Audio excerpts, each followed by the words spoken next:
చాలా సంతోషంగా ఉంది. 20 ఏళ్ల నుంచి మేము ఇల్లు లేక ప్రతి ఇల్లు తిరిగినాం సార్. చాలా కాంగ్రెస్ది చాలా మాకు అది ఉంది సార్. మేము రుణపడి ఉన్నాం సార్ కాంగ్రెస్.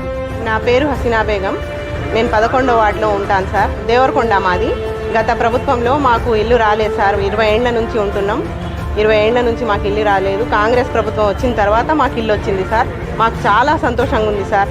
ఇల్లు వచ్చినందుకు కాంగ్రెస్ ప్రభుత్వం మాకు ఇల్లు ఇచ్చింది సార్. రేవంత్ రెడ్డి గారికి, బాలునాయక్ గారికి నా హృదయపూర్వక ధన్యవాదాలు సార్. మేము చాలా సంతోషంగా ఉన్నాం సార్. మా ఇందిరమ్మ ఇల్లు కూడా పూర్తిగా కంప్లీట్ అయింది సార్.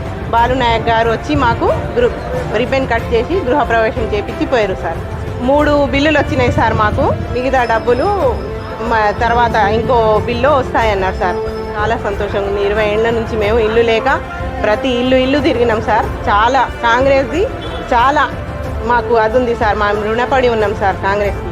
మాకు గత ప్రభుత్వంలో ఎలాంటి ఈ సహాయాలు కానీ ఆర్థిక సాయం జరగలేదు సార్. మా ఈ కాంగ్రెస్ పాలన వచ్చిన తర్వాత, రేవంత్ రెడ్డి గారి సర్కార్ వచ్చిన తర్వాత మాకు బాలనాయక హయాంలో ఇల్లు వచ్చింది సార్.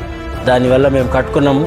చాలా సంతోషంగా ఉంది సార్. రేవంత్ రెడ్డి గారికి, మా ఎమ్మెల్యే బాలనాయక్ గారికి, కాంగ్రెస్ ప్రభుత్వానికి మేము రుణపడి ఉంటాం సార్. మొత్తం మీద మాకు అన్ని విధాల కాంగ్రెస్ పార్టీ సహకరించింది సార్. రేవంత్ రెడ్డి గారు, బాలనాయక్ గారి హయాంలో మేము ఒక ఇంటోళ్ళం అయినాం సార్. ఈరోజు గత 20 ఏళ్ళుగా దేవరకొండలో పుట్టినాం, కానీ ఇక్కడ మాకు ఇల్లు లేకుండే ఏం లేకుండే సార్. ఇలా మాకు ఒక సొంత ఇంటోళ్ళం అయినాం సార్. రేవంత్ రెడ్డి గారికి, బాలనాయక్ గారికి చాలా కృతజ్ఞతలు తెలుపుకుంటాం.